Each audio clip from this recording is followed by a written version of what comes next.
This is Kathy Beal of EmpowermentUnlimited.net with Astro-Insight for March 23rd, 2020.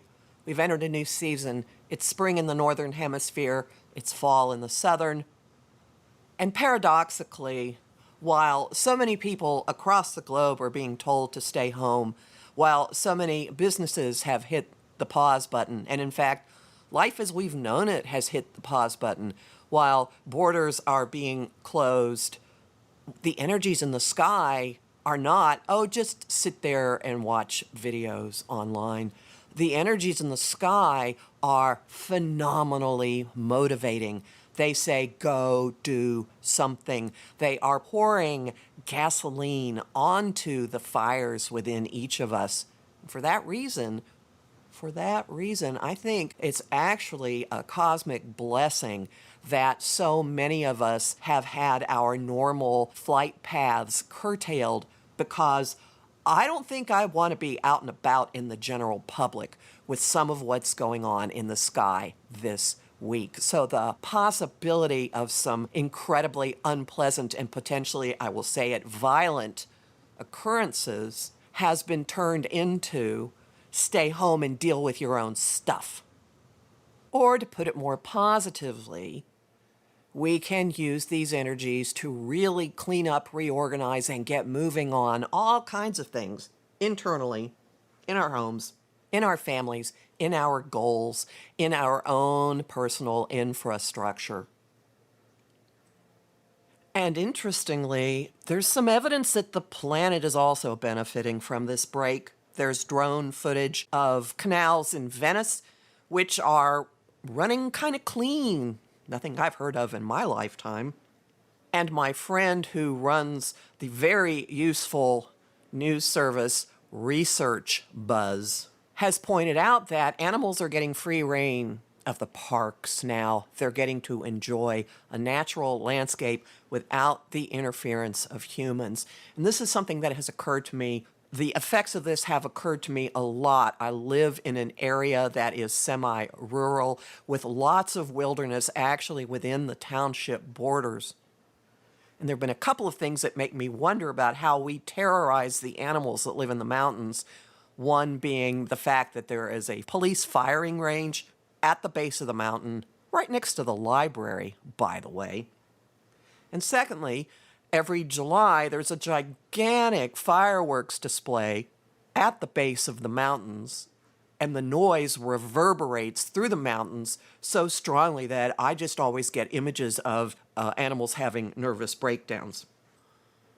So how is natural stasis being returned in your own life in some way? Are you keeping different hours? Are you going to bed earlier? Are you resting more? Are you eating differently? All of these questions are a beneficial playing out of the extreme aspect of the week, which is a super conjunction between Mars and Pluto. Now, Mars is the planet that rules our drive, how we push ourselves forward. He met last Friday with Jupiter, who expands everything it touches, so Mars is kind of like really, really pumped up. And then now the god of war is meeting the god of death and rebirth. This is exact on the 23rd. And this is the reason you should thank your lucky stars there aren't hordes and hordes of people wandering about where you live. We have the push now to really deal with stuff that's right in front of us, that's under our feet. Some of this involves changing your own structures. Some of it involves moving ahead on projects, moving ahead on goals that you've had kind of stalled. And some of it may involve finishing or cleaning up things that you put aside. This suggestion was pointed out to me by another friend who has a business called Awesome Rooms. She's an organizer and sent a message out to everybody saying, while you're at home, why not finish all the unfinished stuff you've got lying around your house? And just think of the energy you will free up by doing that. This potentially ruthless, fierce, primal, do what you got to do energy drives the first new moon of the season in the sign of Aries on the 24th, Mars rules that new moon, and this sets a tone that's going to be with us for the whole month, as well as for much of the year. And I have a bunch of resources, many of them free, that expand on this, which I'll mention at the end of the forecast. In the midst of all of this, we are acutely aware of the lack of human company right in front of us. We are in the first full week of Saturn, our structures in the sign of Aquarius, which has to do with networks and progressive new ways of being. We're test driving what the next couple of years are going to be like, and notice how so much entertainment and socializing has suddenly popped up online.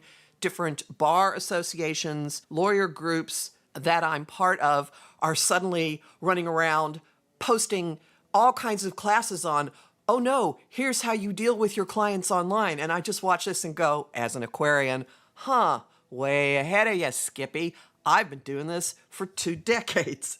But this is another manifestation of people not sitting around collapsed on the floor in a heap, but finding ways to connect, finding ways to share information, finding ways to be together.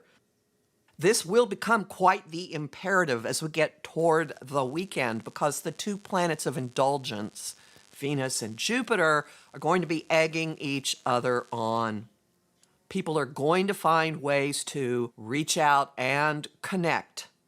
And I am reminded of the night of September 12th, 2001, when the man I was living with was stuck in Manhattan sleeping under a desk in his office after having seen a plane fly into a building, when I was relieved to learn that my sister, who had been evacuated into the mess on Wall Street, had made it home from the falling of the Twin Towers. On that evening of September 12th, one of my dearest friends in the world and I had a lengthy phone conversation revisiting how we met, how our friendship had developed, and what we meant to each other. Watch for lots of that occurring over the weekend. It's going to come with a real strong sense of, I want what I want, what I want. There could be massive protestations of love and affection. There could be massive cutting out of, okay, I can no longer tolerate 1, 2, 3.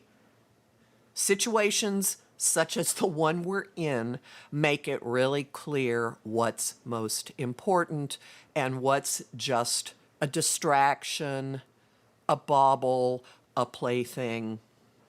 Watch your heart. Zoom in on what is most important to you and go for it. And know what you no longer have any space for in your life. Triangulations, beware. This is another moment of cutting things away. And that will be an outgrowth of moving toward, not running from. Moving toward what has lasting value and meaning, and cutting out what's just flat. Homing thought of the week. What can I do right now? Song of the week, carryover from last week. It's the end of the world as we know it, and I Feel Fine by REM. And the image of the week is a mushroom field with roots that connect across miles and miles and miles. Okay, lots more info for you. First, in my 2020 guide, which is certainly playing out. And second, in my 45-minute talk about the equinox, both of which are available at my site, empowermentunlimited.net, where you can sign up for my mailing list and book a session with me. Lots of free resources also. I have 2 Facebook Lives discussing what's been going on and with some guided visualization quickies Those are at the Facebook group, the Astro-Insight Lounge. I have also double posted them on my YouTube channel, Professional Aquarian. They're also public posts on my Patreon, patreon.com/Kathy Beal, and I am deeply grateful to the people who are supporting my work there, which you could be doing for as little as $1 a month. Also, you can find me on Instagram at @KABeal. Oh, and tiny correction, it's possible that the conversation that I mentioned took place actually on the evening of September 11th, late after things had calmed down. The actual date isn't really important. The applicability to right now is. Talk to you next week.